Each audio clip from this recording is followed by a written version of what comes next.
Yeah, so as Chris said, I'm going to present the multi-scale universal interface code coupling library today. So I think probably the very first thing to say is MUI was originally developed with a mind toward multi-scale applications. So the likes of coupling together molecular dynamics, dissipative particle dynamics, those sorts of things. But as it's been used over the years, it's become obviously applicable to multi-physics applications as well, so things on the same scale. So while it's kept the name, it's a generally applicable multi-purpose library. So I'd just like to start by doing a bit of scene setting, or to answer the question of why something like MUI. So not just MUI necessarily, we've already seen two other libraries, both different, but at the same time with a similar sort of remit. So why something like MUI or PRECISE or PLE? So coupling the physics of a problem can be achieved in software terms, both monolithically, so everything in the same executable, or in a partitioned way, so using discrete executables that exchange data. And a partitioned approach is often desirable, sometimes unavoidable, in fact, and it provides a separation of concerns. So I think this is quite an important phrase. We've already heard it a few times. It's a cornerstone of the ExCALIBUR program, this idea that rather than putting every egg into the same basket, try and spread the eggs around and keep things separate whilst interconnected. So a partition coupled approach provides that. And it also offers increased flexibility in HPC, high performance computing terms. So with things like load balancing per domain, mixed architecture solutions for heterogeneous systems, and those other things like that. A partitioned approach requires data exchange, quite simply. If you partition a coupled solution, you have to find a way to move data between the two different partitioned solvers. So for me, at least, a preferable solution is a generalized approach using a code coupling middleware or library, and to use high performance and portable data exchange methods. So that's kind of the basics, in my mind at least, of why something like MUI or PRECISE or PLE or Muscle or CWIPy. Okay, I've been inclusive for the workshop. So specifically now, MUI. So a general code coupling with MUI. So what is it? Well, it's the multi-scale universal interface code coupling library, and it's a collaboration between Brown University, Lawrence Berkeley National Lab, STFC, specifically at Daresbury Laboratory. We have a number of national labs in the UK, but the collaboration is specifically at Daresbury, and IBM Research, primarily in the UK. It's a C++11 library that's header only. It has wrappers for C, Fortran. You'll note the little star. That's currently being fully developed and is due imminently within weeks. The C wrapper is complete, and a Python wrapper as well that's fundamentally complete. It's open source and it's dual license, so you can either use it either as a GPL v3 library or as an Apache v2 library at your discretion. And in effect creates, much like PRECISE, a peer-to-peer MPI-based interface between two or more codes. There's a number of links there. This talk will be recorded and posted online. I'm also hoping we can share the slides as well after the workshop in some form, so I wouldn't worry too much about grabbing the links, but everything's on GitHub in effect. So multi-physics or scale coupling with MUI. So in effect, MUI provides a toolkit to create new couplings between computational methods. So mesh to particle, mesh to mesh, fixed or moving, or particle to particle. And that's because it doesn't rely on a mesh approach, because it was designed with this idea of coupling multi-scale sort of particle-based methods, typically molecular dynamics, dissipative particle dynamics, smooth particle hydrodynamics. The coupling library itself uses the particle paradigm as its data transport layer. I'll go into a bit more detail about that in a second and how that can work when working with meshes. But what it means is there's no reliance on a coupling mesh specifically. Everything is done much like PLE at a point. So that gives it flexibility in terms of how it can be used to couple different methods together. And it provides the ability to couple across both length and time scales. So there's the multi-scale aspect that it was originally envisaged for.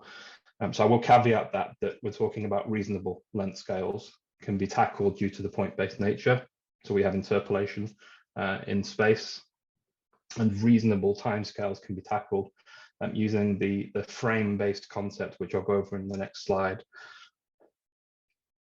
If your multi-scale problem goes beyond reasonable timescales and reasonable length scales to handle with interpolation, then obviously something else will have to happen, and that's not something that you can do using a sort of an interpolation method. So at a point, direct multi-scale coupling becomes unfeasible. So at which point you can still use MUI purely as a tagged data transport layer to enable complex abstractions between multiple programs. So a ubiquitous slide with some pictures of some examples of couplings. So these aren't all STFC's work, I will say. Some are from the original developers of the library at Brown University, but we have examples here of mesh and particle-based approaches, pure particle couplings, particle CFD, so SPH and dissipative particle dynamics, mesh to effectively particle-based coupling here, CFD with neutronics, pure FSI, so in this case this is mesh to mesh, CFD and structural mechanics, and a particle-to-particle approach. It's not truly multi-scale, but molecular dynamics to a direct simulation Monte Carlo method, which is a gas dynamics simulation technique. So this is just a sort of a snapshot of some of the things that have happened with MUI over the last few years. So as an overview of the library then, it couples using a set of discrete data samples through an interface. Let me elaborate. So what I mean by that is it converts a domain-specific representation, for example, a mesh, to a general form. So a cloud of points with data associated at each point. So for example, we have a finite difference mesh here, and this would be the cloud of associated points, a finite element, cloud, so on and so forth. Each solver then imparts data at those points to an MUI interface. So an MUI interface is a construct, it's a concept. In effect, it's a communication concept that exists between each of the solvers. So each solver imparts data at a point to the interface with an associated timestamp or frame. So this is going back to what I was talking about in the previous slide, this idea of a time frame. So you can see here we might have a data frame of points at time 0, a data frame of points at time 1, and so on and so forth. The opposing solver then requests data at a specific location and time from the interface and can apply a variety of spatial or temporal samplings to that operation. There's a number of samplers, both spatial and temporal, that are included with the library as you download it, but it's easily extensible. It's been designed specifically so you can easily add in new spatial or temporal samplers. MUI is based entirely around the MPI multi-program, multi-data, or MPMD design. So that's the way that it creates its MPI communicators, and it splits an MPMD communicator down into multiple programs.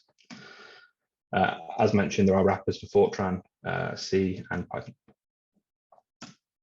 So why MUI? So from my perspective, a lot of the reason that we picked up MUI 5 or 6 years ago and sort of ran with it is it's a lightweight coupling library design. So it has no other requirements other than MPI. One of the spatial interpolation methods does require eigen, so the radial basis function method requires eigen, but beyond that, you can take the library header only, and as long as you're able to use MPI, you can incorporate it into your application, and it doesn't introduce any other requirements. Sort of from my experience, it works with almost any compiler and runtime environment compilation, as long as it's C++ compliant, so that's relatively recent compilers, so GCC 5 and above, that sort of age. And you have an NPMD compatible MPI implementation, so that's about OpenMPI 1.7 onwards, I think. It introduces minimal extra computational overhead, But I will say that this is problem specific. It isn't magical and it can't hide MPI communication. So if you use MUI to transfer hundreds of millions of points at every time step, there is, of course, overhead to that. The MPI communications have to be handled somewhere. There is also a level of computational overhead, especially when you start to use the interpolation, but of course that's measurable because the library is incorporated directly into your program. So if you're used to profiling your applications to work out where things are slowing down or what's causing problems, MUI is easily profiled because it's part of your application. It's been designed from the ground up for use on HPC systems. So that was its original use case. It was to be used to launch large HPC jobs. And in ideal situations, you can integrate it into an existing code in around 10 lines of extra code. And that's genuinely the case. Obviously, things get more complicated because you then have to actually work out how to make the physics of your coupling work. But to actually just get data communicating between two separate applications, it's relatively quick and easy. So just a quick overview of how the library would integrate into sort of a heterogeneous HPC environment. So Garth asked the question around precise sort of what happens when you use this with a GPU enabled application. And I think Benjamin's answer is pretty much what I'm describing here. So MUI obviously relies on MPI.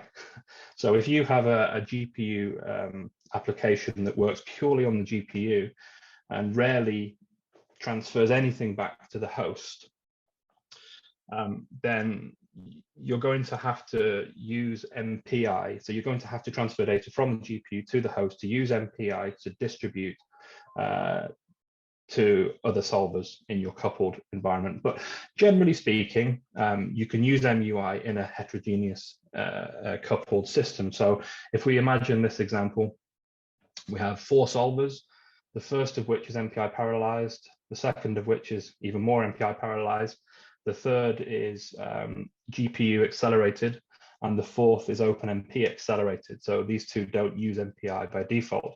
If we were to try and couple all of these together, we would integrate MUI into each of them. So the two that weren't MPI, weren't using MPI to begin with, would now have to use MPI. So we'd probably have to switch to compiling with MPI wrappers. And the layer, the MUI layer, then introduces the ability to create a new COM world for each of the applications that gets used locally. So the solver 1 is able to then use its own COM world internally and also gets its external MUI COM world because that's integral to incorporating the library. And similarly, this is a second COM world, third and fourth. Okay, so I wanted to show some benchmarks. So in order to benchmark this library, it's actually quite difficult, I think, to show good code coupling benchmarks because it usually relies on you using a host code, using a host coupled solution to show sort of how the library itself performs as a standalone thing. So what we did was create a simple testing framework. So this is an artificial sort of simulation, if you like, that couples to itself, and it's intended to be a general testing tool, and will form the basis actually of the continuous integration that we intend to incorporate into the GitHub repository fairly soon for MUI. But it's also a good benchmarking tool, and it can be used to benchmark MUI on a workstation or on large supercomputers. So it allows for a wide range of complex coupling scenarios to be simulated. So it's designed to be very general. It produces a 3D Cartesian grid structure, and then that's sent and received by one or more MUI interfaces with various controllable options. So you can tell it to do pure data transfer, or you can tell it to do two different types of spatial interpolation, and those sorts of things. And And it also includes simulation of computational overhead. So this is what makes it a sort of an artificial benchmarking suite in effect. So rather than it just simply having a very large grid of points and then sending and receiving those, that's difficult to compare against real world applications, because that's not what happens when you incorporate MUI into a CFD code or into a structural mechanics code. So what it also allows you to do is specify a local MPI data transfer based on 3D Cartesian decomposition. So you can specify an amount of data that each instance will send to every other using the MPI Cartesian communicator decomposition. And it also allows you to introduce an artificial barrier for the inclusion of a delay, in effect, to simulate processing time of a host application. So a typical use case of a coupling library would be that you sort of send data, do some work, receive data, and then perhaps do some more work. So it has the ability to specify an artificial barrier to delay the processing of the tool, to allow you to actually produce an artificial version of a real world problem.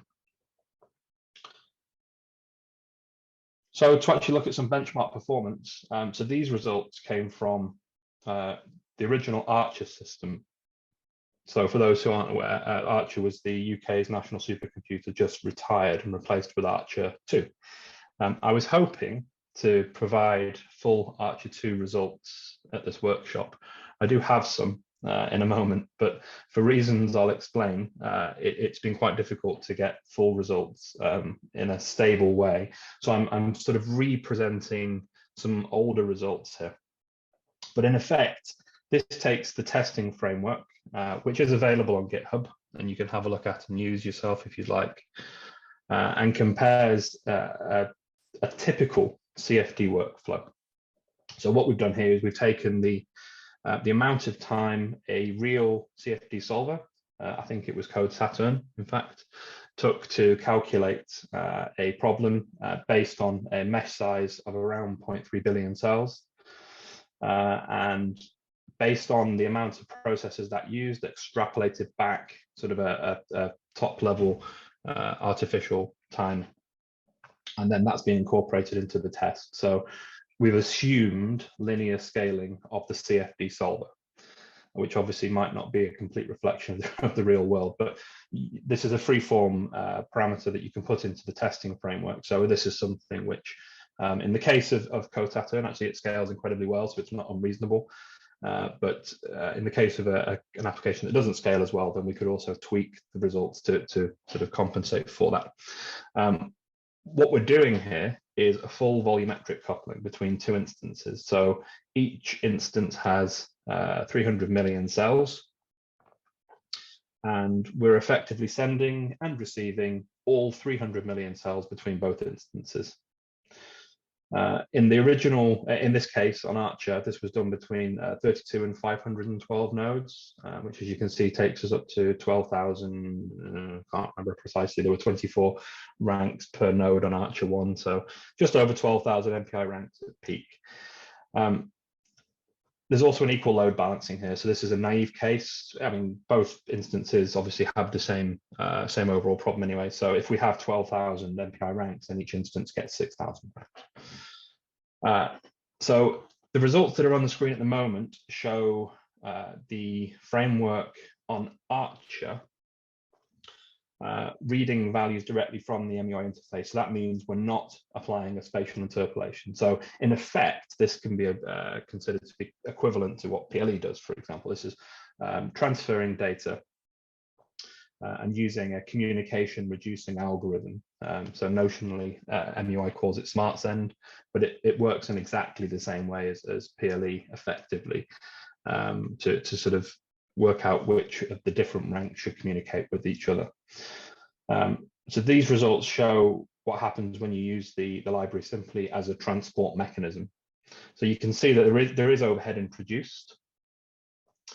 The ideal performance is extrapolated from the values in this case. So as we kind of go up to around the 512 node mark, you can see that the speed up is dropping down. So it should be up at around 16, and we're actually about 12. So one would assume that will keep going in that direction. So if we introduce spatial interpolation, so in this case, we've introduced Gaussian spatial interpolation per point. So for every single fetch operation that happens at each of the 300 million points in each of the instances, a Gaussian interpolation is happening over a region of points. So at this point, you can see now scalability is dropping off. And so our speed up at just over at 512 nodes is now down to around 7 from 12. And this does point to the fact that, you know, we really need to consider how to offload the overhead that's introduced by spatial interpolation. So this was results from Archer 1. Now, so I really wanted to show some results from Archer 2. So for those who aren't aware, Archer 2 is the new supercomputer, the new national supercomputer in the UK. It's a HPE Cray EX and has a nominal peak of around 28 petaflops. So it's a pretty big machine. It's in the top 500. It has just over 5,000 nodes, and that gives it a total of about 750,000 AMD EPYC cores. So it's a significant machine and significantly larger than Archer 2 was. So each node in Archer 1 was, excuse me, each node in Archer 2 has 128 cores, where Archer 1 had 24.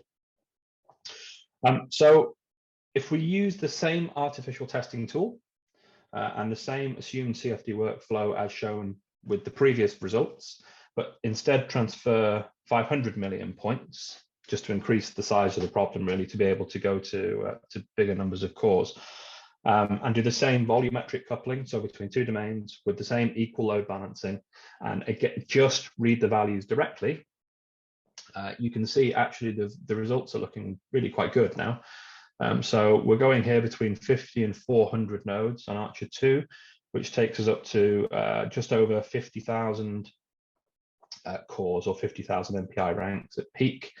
And the ideal speed up here at 8, and we're just below that, you know, sort of around 7.2, 7.3. So it's expected there has to be some overhead. There is some sort of, you know, data encapsulation that's happening within the library. So there is overhead being introduced. So actually, this is really promising. This shows that without doing anything, all of a sudden the scalability is significantly, or appears significantly better when we go to Archer 2 and to a newer architecture.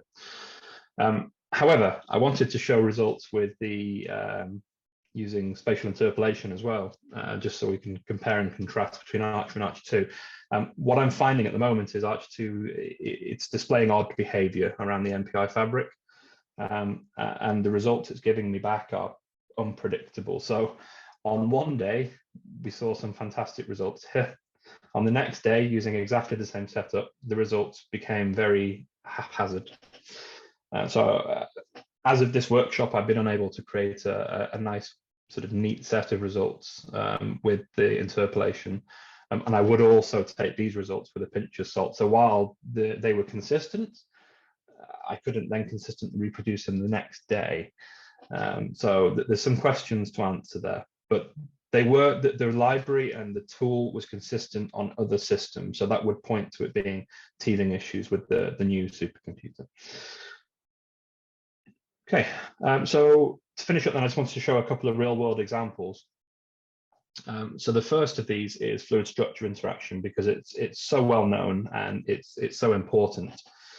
So the motivation here is that it's an important physical interaction for many engineering problems and beyond, in fact.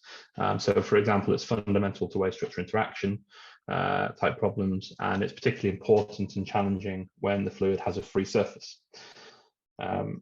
So approaches and problems for FSI are well documented, I think it would be fair to say. However, open source solutions for high performance FSI is not as clear. There aren't actually that many options out there that provide a general purpose FSI framework. So what we tried to do here is start that process. So we produced an FSI framework, notionally called PalmUp-SIF. It may be renamed in the future. People keep telling me they can't remember the name of it. However, it's available on GitHub. and it couples together a multi-phase volume of fluid CFD solver in OpenFOAM's interfoam solver and an elastic structural FE solver based around Phoenix.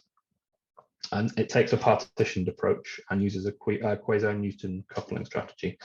And it uses RBF or radial basis function spatial sampling that's provided by MUI. So it works.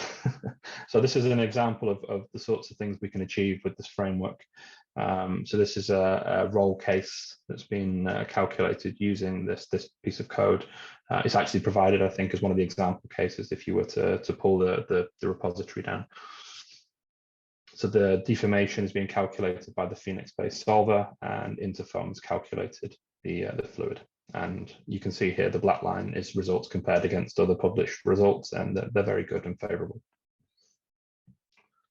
The second real world example I want to show is more toward sort of the multi-scale kind of approach. And in actual fact, implementation isn't really multi-scale, but it's an example of what one might do if we were coupling together for multi-scale applications.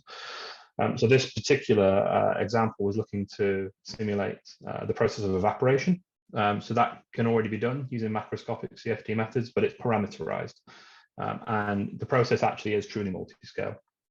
So you have bulk liquid, bulk vapor that can be handled by CFD. Then you have an interface between the liquid and the vapor. And then you also have a condensing layer here as well. So in effect, if you were to treat this properly, you have macroscopic, microscopic, mesoscopic, macroscopic. So as a start to be able to tackle this complex multi-scale problem, we wanted to produce an ability to couple together molecular dynamics and direct simulation Monte Carlo. So MD to be used for the microscopic, DSMC for the mesoscopic. So to begin with, this coupling provides a one-to-one atomistic molecular MD DSMC particle mapping. And so it's not applicable for anybody who's sort of aware of the DSMC method when you want to use coarse graining. That's to come in the future.